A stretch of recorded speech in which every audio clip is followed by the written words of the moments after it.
All his meetings with Vladimir Putin are important, said Benjamin Netanyahu before flying to Moscow on Wednesday, but this one is particularly so for Israel's Prime Minister. Arriving for Russia's Victory Day military parade was an astute courtesy call. The holiday celebrates the Soviet role in defeating Nazism, and Vladimir Putin believes the world isn't grateful enough for Russia's sacrifice.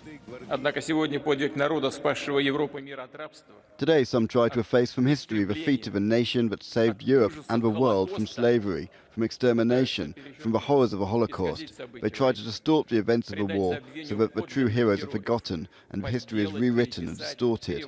We will never allow this to happen. But Netanyahu wasn't here to argue about history. He was here to talk about what's happening now in Syria.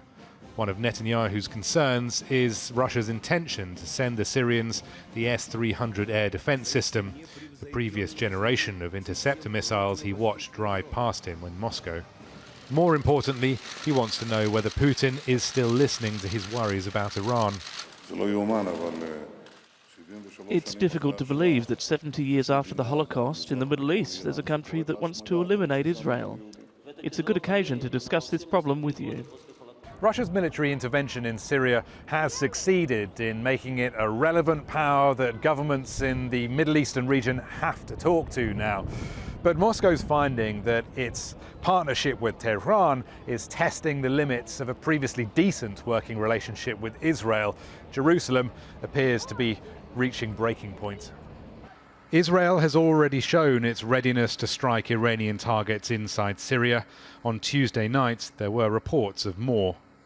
Direct conflict between Israel and Iran in Syria will be disastrous for Russia.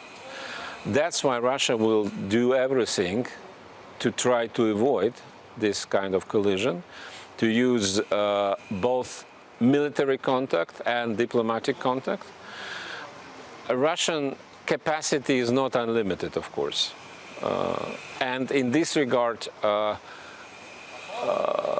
change in U.S. position on Iranian nuclear deal might serve as a catalyst, as a boost for escalation in the region.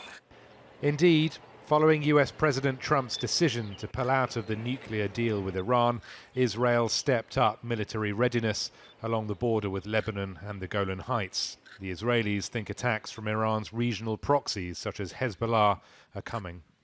The Middle East's complex patchwork of tensions and conflicts could soon be even more combustible, whether Russia wants it or not. Rory, Challands, Al Jazeera, Moscow.